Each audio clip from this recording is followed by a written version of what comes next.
આજે આપણે ભાવનગરી ગાંઠિયા બનાવવાના છીએ। આ ગાંઠિયા ટેસ્ટમાં ખૂબ સરસ લાગે છે અને બનાવવા પણ ખૂબ જ સરળ છે। તમે પણ આ રીતે ઘરે બનાવશો તો સરળ રીતે બની જશે। થોડા ક્રિસ્પી, થોડા સોફ્ટ એવા ગાંઠિયા કેવી રીતે બનાવવા એ જોઈ લઈએ। તેના માટે 250 ગ્રામ ચણાનો લોટ લીધો છે અને તેને ચાળી લીધો છે।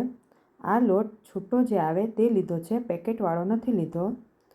પછી તેમાં મરીને ખાંડીને નાખવાના છે।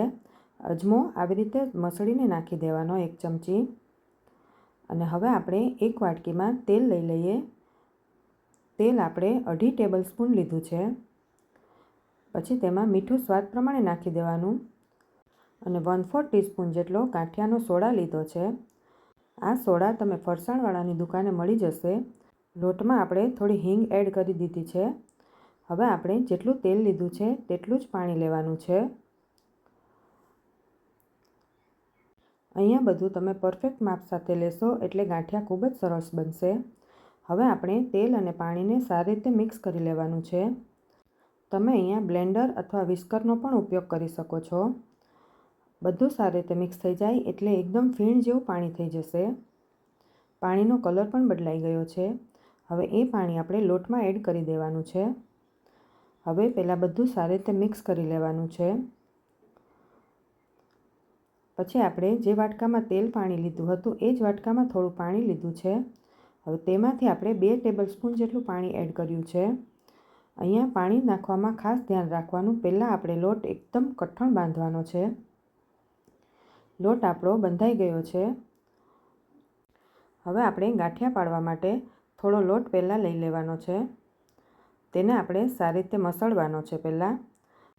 હવે પાણી આપણે ચમચીથી જ એડ કરતું જવાનું છે અને લોટને એકદમ સોફ્ટ બનાવવાનો છે। આપણે જેટલો લોટને મસળતા જઈશું એ પ્રમાણે લોટનો કલર પણ ચેન્જ થઈ જશે।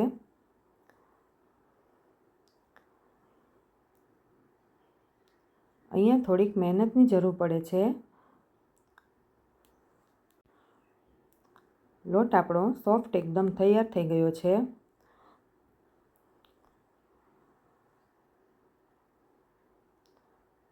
હવે આપણે બીજા લોટ સાથે તેની સરખામણી કરીએ તો લોટનો કલર એકદમ ચેન્જ લાગે છે, વ્હાઇટ કલર થઈ ગયો છે। હવે આપણે ગાંઠિયાની જાળી લઈ લેવાની છે અને સંચાને તેલથી ગ્રીસ કરી લેવાનો છે। લોટને આપણે સારી રીતે મસળીને તેમાં નાખી દેવાનો છે। ગાંઠિયા પાડી લઈએ આપણે તેલમાં। અહીંયા ખાસ ધ્યાન રાખવાનું, તેલ વધારે ગરમ ન થઈ ગયેલું હોવું જોઈએ। ગાંઠિયા આપણે પાડી લઈએ પછી તેને 2 મિનિટ માટે ચડવા દેવાના છે।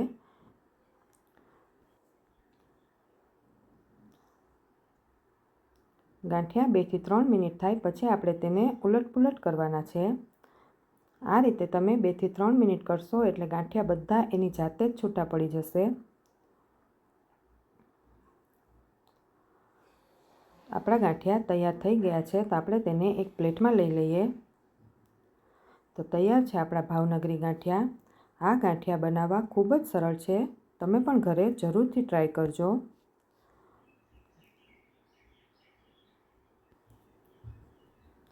જો તમને મારો વિડીયો ગમ્યો હોય તો લાઇક, શેર અને સબસ્ક્રાઈબ કરવાનું ના ભૂલતા।